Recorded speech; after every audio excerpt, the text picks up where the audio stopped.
Never thought I'd consider contesting my ex-girlfriend's adoption plans for our baby, but every day it feels more urgent. I'm 23. My ex-girlfriend is 20. We met in college. I've since graduated, but she has 2 years left. She's 21 weeks pregnant and wants to put the baby up for adoption. She was around 14 weeks pregnant when she told me she was pregnant. We had already broken up 2 months before that, and I honestly had no idea she was pregnant. She said she needed space to make her own decision, and that's why she didn't tell me. From the moment she told me she was pregnant, I told her I would support whatever decision she made. I respect that it's her decision. I believe in a woman's right to choose and all that. I feel guilty that I got her pregnant. I'm internally panicking at the idea of a baby, and the idea of being a father is wild and unreal to me right now. But when she told me she was planning to put the baby up for adoption, it felt like a gut punch. She's already connected with an adoption agency and looking at possible adoptive families. In no way do I think she should be forced to be a parent. I would never want to contribute to that. I completely understand her reasoning. It's just making me feel sick. She seems as content as she can be with the decision. She knows this is the right decision for her. I don't know if I can consent to it. I've started researching contested adoptions. I think it's sort of crazy, and I'd have to be willing and prepared to completely support and parent the baby on my own and be able to prove it.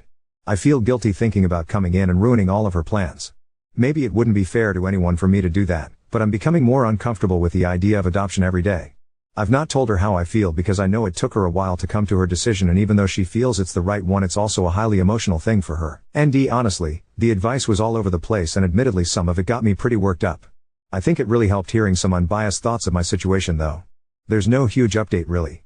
I've decided that just sitting here passively and not saying anything won't get me anywhere. My ex and I are in regular communication. We don't talk every day, but we text every few days. She told me she can't find any adoptive parents that feel right yet. She really wants me to start looking at the stuff the adoption agency has sent. She asked if I had looked, and I told her I skimmed some stuff, but it doesn't really make me feel good. That was my opening to tell her I'm really not sure how I feel about adoption, and I'm having second thoughts regarding my own desire to parent my child or not. She asked me what I was really trying to say, and I tried to communicate that I'm not saying she should keep the baby and be a parent right now. I understand why this is the best decision for her, but I'm not sure if it's the best decision for me. She said, "What? You're going to be a single dad?" Ha ha ha ha. I told her maybe, it's not that crazy. She said it is crazy and don't do this to me. She basically feels like if I do that, even if I don't hold it against her, she's still legally the mom, and suddenly she'll be this horrible deadbeat parent who isn't involved with her child at all. By placing the baby with another family, she breaks the legal ties, and she doesn't have to feel like she's quite as shitty of a person. Even my own mom is unsure of how to feel about what I'm considering it, but she would support me. She understands my feelings about not wanting my child to be raised by other people, but worries I'm biting off more than I can chew. She still support me 100%. She thinks it's crazy, but she also thinks I can do it if it's what I want. I admittedly cried like a baby about it to my mom, and in true mom fashion she thinks I need to follow my heart. Update 2. I've decided to pursue custody of my child and will not be consenting to an adoption. My ex-GF may or may not still try to pursue adoption. There's no way to know right now because she hasn't talked to me since I told her I was uncomfortable with adoption and exploring my own options. I have a consultation with a lawyer next week. In the meantime, I contacted the appropriate local county health departments. I can add myself to the putative father registry in the current state she's in. I've already downloaded the form and will get it notarized and sent off on Monday. This will do nothing to establish paternity, but will hopefully mean that I should be notified should she try to place our baby for adoption without informing me herself. The other state, the state she's from and where her family lives, doesn't have a putative father registry. I'll still need to establish paternity as soon as the baby is born. That is, if she even informs me when she gives birth. I'd really like to be there or be able to get there as soon as possible, but I really have no clue what she's thinking or planning at this point. That I have a pretty clear understanding of my options for establishing paternity, and I'm hoping that by then she'll be willing to sign an affidavit establishing me as the father. Otherwise, I'll need to go through the courts. In an ideal world, she'd agree to a prenatal paternity test. I do believe I'm the father, but it would be nice to have that definitive assurance before I completely turn my life upside down for this. Since she's not event talking to me currently, I can't ask her for that right now. Maybe once she has a chance to process things, we'll be able to talk about this more and she will cooperate. If not, I can't force her to do anything and may have to wait for the test. She's really stubborn, so I can see her digging her heels in. I'm leaving her alone right now, but I will communicate my decision to her after I speak with a lawyer. All of the comments on my previous posts really helped. The constructive criticism was needed. It gave me some important things to think about and questions to answer for myself. It did make me doubt myself, but ultimately the negative comments telling me not to do this or that I can't do it only served to motivate me further. She's around 23 weeks now. It feels like her due date is still a long ways away, but now that she's at the point of seriously looking at and interviewing potential adoptive families, I felt like I couldn't wait much longer to make a decision and move forward with it. Plus, it's going to take me at least that long to figure out some of the logistics. I previously had no clue how expensive daycare is or that wait lists are often months or sometimes even more than a year long. I need to save money, start budgeting, maybe even considering moving slightly closer to family. I haven't figured anything out beyond just making the decision, but that was probably one of the hardest parts. I think if we end up back here I will plan to move closer to my family. Not that I plan to make them raise my child. It'll just be better to have that safety net of people a little closer. But somebody else made a good point about not moving yet. If my ex decides she wants to be involved with the baby, I will have to be prepared to move to where she's at. She lives a few states away. I'm not trying to force that on her, but on the back of my mind I know there's a possibility that she could change her mind. I will not live state away from my kid and I'm not out to have full custody or keep her away if she does end up changing her mind. I think best thing for me to do will be to save the money so that I'm prepared if / when I should need to move, wherever that might be. My ex-girlfriend gave birth to my daughter on New Year's Day and didn't inform me until today. I'm so pissed off that she would do something like that to me. I had asked her to please let me know when she went into labor so I could do my best to get there ASAP. We broke up before she told me she was pregnant and we now live in different states. My previous posts detail a lot of the backstory, but basically she wanted to place the baby for adoption and I ultimately decided that I wanted to keep the baby. She has maintained that she doesn't want to be a parent and has not been planning to be involved. I have been preparing to be a single parent for the past several months, with the understanding that there was a chance that she might change her mind and want to be involved with our daughter. I told her no matter what, I wanted to be involved with raising my child and whether she changed her mind or not, I was going to be involved. Even after we broke up, our relationship was good for the first part of her pregnancy. We communicated regularly and she wanted to involve me in the adoption process and all of that. As soon as I told her that I wasn't going to consent to an adoption she turned cold, and I get it, I ruined her plans. She has been giving me very brief updates, basically just to let me know everything was fine. We had one big long conversation and she seemed to accept my decision, even though she was still upset about it, and made me promise that I'd give our baby all of these things she really wanted her child to have in life. I thought things seemed good or better after that. She even told me where she was at over the holidays, in case something happened. She already told me she didn't want me in the delivery room and I didn't fight that. I was disappointed at the idea that I wouldn't see my daughter being born, but in the grand scheme of things it was something I could live with. She told me she'd tell me when she went to the hospital so I could prepare. Today she sent me a picture and said our daughter was born on New Year's Day. She wasn't due until the end of January, but she is healthy and only spent one extra day in the hospital. The baby went home with MYXGF and her parents. She said it's only fair that she got a few days with her before I knew, since I'm taking our daughter away forever. I've told her that if she changed her mind I would rearrange my life, job, home, etc., because I'm not going to live states away from my child. She's trying to act as if I'm the bad guy taking her baby away now. I don't feel prepared yet. I felt like there was nothing else I could do to prepare and it was just a waiting game, but now I feel like I really need the extra few weeks. I wish somebody could just knock me out with a sedative until my flight out there because I'm just buzzing like crazy with all the emotions. My mom was supposed to come with me, since I planned to stay there for a few days before traveling back home, but due to the unexpected timing my sister is coming with me. I just have a bad feeling about how dealing with my ex will be moving forward. I have a lawyer and already have things in motion to protect myself and my daughter, but I had just really hoped that things could be amicable between us. I feel like I've done nothing but try to be nice and understanding every step of the way. Update 3. I've received many private messages asking me for an update and I'm sorry that I haven't responded to most of them. I've had a lot going on and my hands full since meeting my newborn daughter last month. I've only been at home with her for a few days and I'm still getting settled in here. During the second week of January my sister and I traveled out to where my ex-girlfriend lives and I met my newborn daughter for the first time. It was awkward to say the least, with her whole family staring at me and silently shooting daggers at me. I felt like a jerk, but had to remind myself that I'm not taking our daughter away from her mother. She is choosing to not be directly involved. I have told her that I understand if she changes her mind. I've left the door open for her. It's just not a situation you really prep for. I was so happy to meet my daughter and all of these people staring at me were so sad. So I sort of hung around there for a little while because it felt wrong to just take the baby and leave. I was waiting for a cue from my ex to indicate she was ready and eventually she told me to please leave, but that she would want to see her again before I left town. I rented an Airbnb because I planned to be there for a few weeks. Because I wasn't able to be at the hospital within 72 hours of the birth to fill out all of the appropriate paperwork as originally planned, she and I had to go to the local health department to file a paternity affidavit. She willingly went and signed everything. The baby's last name will now officially be changed to mine, but my ex picked out the first and middle names and I chose not to argue. As far as custody goes, the paternity affidavit allowed us to agree to share joint legal custody. I had to submit to a court-approved paternity test as part of that, no big deal. She does not actually want joint legal custody. She wants to give me full legal and physical custody, but the form only allows us to officially establish joint legal custody. She has full physical custody because that's just how the law works there. I was already aware that this would be the case, and my lawyer is working on filing the appropriate forms in court to amend everything. We both want me to have physical custody since I will be the primary caregiver. I am opening a court case. I've explained the steps we have to take and she understands. This is how the process works there, and even though we're in agreement right now, nothing is legally enforceable until there is a court ruling. At this time, she's in agreement and claims that she doesn't plan to fight it. She just wants to get it over with. I told her that she may want to think about it, because it feels like she is just trying to rip the band-aid off as fast as she can right now. I know sharing legal custody co-ULD really backfire on me, but I just want her to feel sure. I got the sense that she wasn't sure but was just trying to follow through with a complete break. I feel like I'm on thin ice right now. All I have is a signed, notarized letter of consent to take my daughter out of state, so I'm anxious to get all official legal proceedings done. I don't think I'll be able to relax fully until then. The baby herself? She's perfect. She's so small.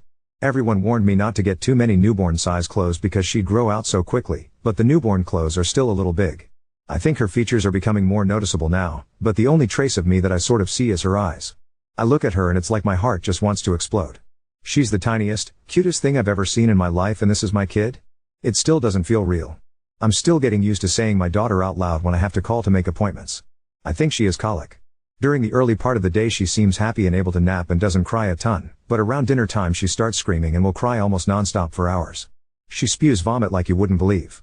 The only thing that semi-soothes her is being out in the stroller and rolled back and forth over and over. She was just switched over to a special formula, but I think it's too soon to know if it'll make a difference. I had colic too apparently.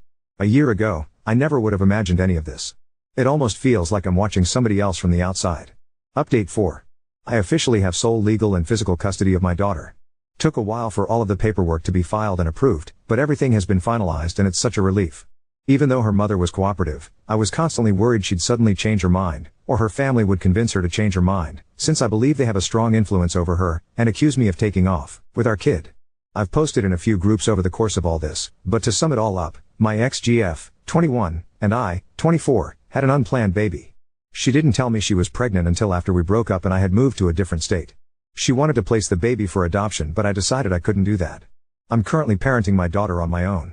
She still has legal parental rights but is not involved in any way. My daughter is almost 13 weeks old. I think I was meant to be a parent, and for some reason the universe deemed it to happen now instead of when I always thought it'd happen later in life. I still have no clue what I'm doing most of the time, but I'm happy and I love my daughter so much. I think we've both come a long way in the past 3 months. I had to go back to work earlier this month.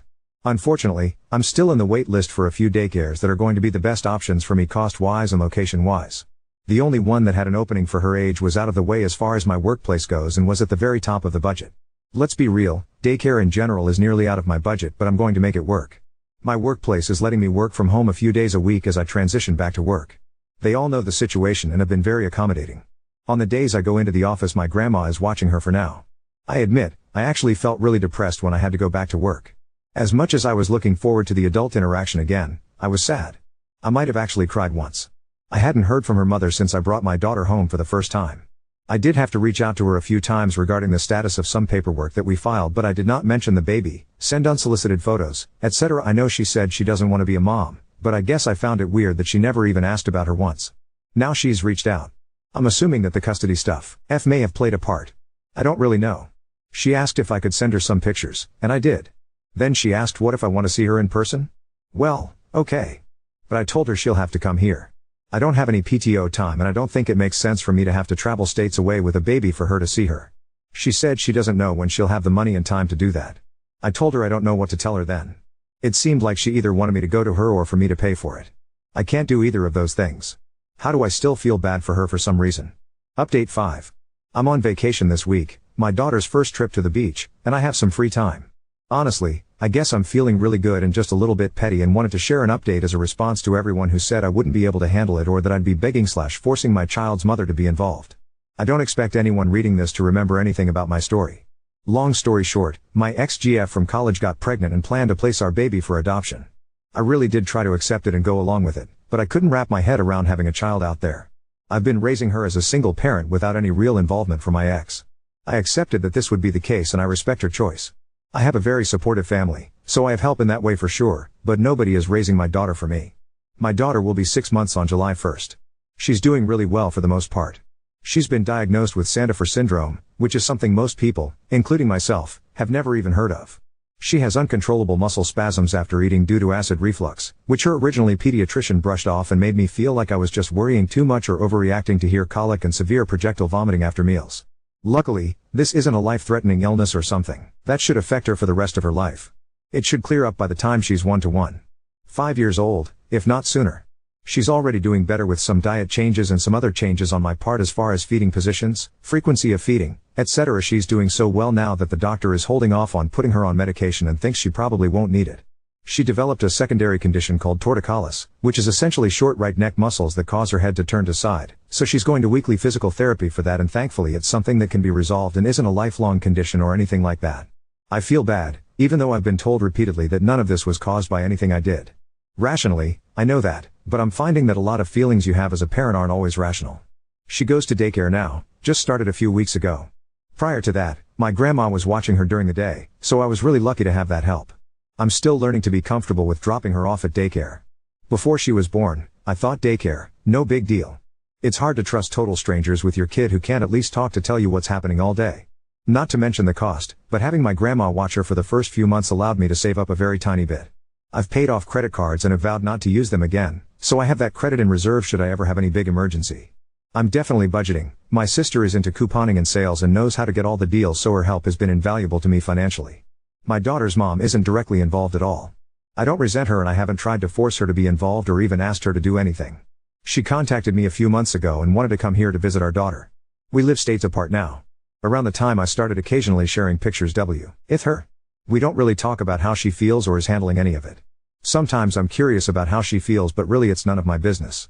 She went back to school and is focusing on that now. She never came to visit, she wanted me to pay for it, and I told her no, it wasn't even totally a matter of not wanting to, but I don't have the money for that. She sent me a really nice, long text on Father's Day. We don't talk unless it's to give her a little update when she asks. I guess feel kind of mixed about sharing the updates and photos, but I'm trying not to be an asshole about it. I guess that's all I really have to share. Pretty boring, but maybe that's a good thing. I received several Father's Day messages from people here and didn't think anyone would even remember me months later. Now on to second story. Stood by my son's choice to go to the party with someone else, sparking outrage from my wife and her friend. I, 45 male, share a daughter, 17F, and son, 15 male, with my wife, 41F. My wife's best friend, 40F, has two daughters, 18F and 15F. My wife's best friend moved to our town about 6 years. My wife and her best friend have been not so subtly pulling for the two 15-year-olds to end up together. I find this weird and low-key creepy. About 2 years ago, wife's BF's youngest daughter appeared to have developed a crush on our son. My son talked to me about it and he had zero interest. So, we discussed how to tactfully but firmly let her down. She has approached him again a number of times over the last couple of years and he has reaffirmed his lack of interest. This past summer, my wife's BF's oldest daughter turned 18. Her parents went all out for her birthday. It was a whole weekend of festivities and events. One of the events was a couple's dinner for the oldest daughter and all her friends and couples. The younger daughter of wife's BF wanted to go to the dinner but did not have anyone to go with. She asked my son, and he agreed to go, but only as friends and just this one time. So, they went together. After the dinner, the couples all watched 10 Things I Hate About You together. It was my son's first time seeing it and he commented that he thought the Heath Ledger singing scene was cool. This is important later. My business partner, 44M, every year, for the last 5 years, throws a huge Halloween party. All our employees are invited along with close friends and family. The party requires a costume. And at this party, there are prizes for best individual costume, group costume, and couples costume. My wife's BF and her family are obviously invited every year. This year, the Halloween party is tonight, October 26th. So, let me get to the reason I am here. About a month ago, my son is at school, and comes towards him as my wife's BF's younger daughter with a whole song and dance routine. She ends it by asking him to be her date for the Halloween party. My son was so frustrated and reiterated, for everyone to hear, that he is not interested in her like that at all. Of course, it being high school, some kids laughed and she ran off crying. She has been bullied pretty badly because of it. My wife's BF is livid and thinks our son owes her daughter an apology. My wife agrees and thinks, at a minimum, he needs to defend her against the bullying. My son has said that for 2 years he has told her he is not interested and reiterated it over and over. At this point, he thinks it's kind of harassing to him and it is not his role to defend her harassment of him. I agree with my son. My wife and I have had a number of disagreements about it since it happened. Well, things have intensified in the last couple of weeks or so because another girl, who wife's BF's daughter apparently does not like, asked our son to be her date for the party and he agreed. They are doing a pretty dope couple's costume. This has really pissed off my wife because she thinks he should, at least, not go to the party with an other girl out of respect. I think that is ridiculous. I plan on driving them to the party with me. My wife now does not want to go to the party and is saying I am an on raising our son to be one. Update 1. The bullying at school has gotten more intense. Apparently, my wife's best friend's daughter confronted the girl who my son did take to the Halloween party. That escalated the bullying from other girls, and 2 factions have formed among the girls in 2 grades over this, and it has gotten out of hand. Apparently some accusations have been thrown around about cheating at my son by various girls. My son has been unbothered because all his truly good friends know the truth. Last Friday we got a call from the school wanting to meet with us about the situation since my son was the source, their words, not mine, of the issues. We met with some of the administration, and one of the teachers, on Tuesday. They wanted my son to help the situation by defending my wife's best friend's daughter to their classmates. He refused and talked extensively about her harassing behavior over the past 2 years. They pushed against his description of her conduct. But, we ended the meeting with my son promising to provide a list of her harassment over the past 2 years. Tuesday evening, my son prepared the list and showed his mother and I. When my wife saw the list, it was like scales fell from her eyes. She got pretty emotional, apologized to our son, apologized to me, and we had a good group hug. She is now 100% on our side. She asked our son if she could share the list with her best friend. My son agreed. My wife's best friend's response was to double down. My wife is going low contact for the time being. On Wednesday, we took the list to the school. It is a private school and has a strict code of conduct for students in and out of school. So, there is a possibility best friend's daughter may have some type of punishment for her behavior. I took my son out of school for the day and we hung out all day. Just dropped him back off at school today. So, this is the update.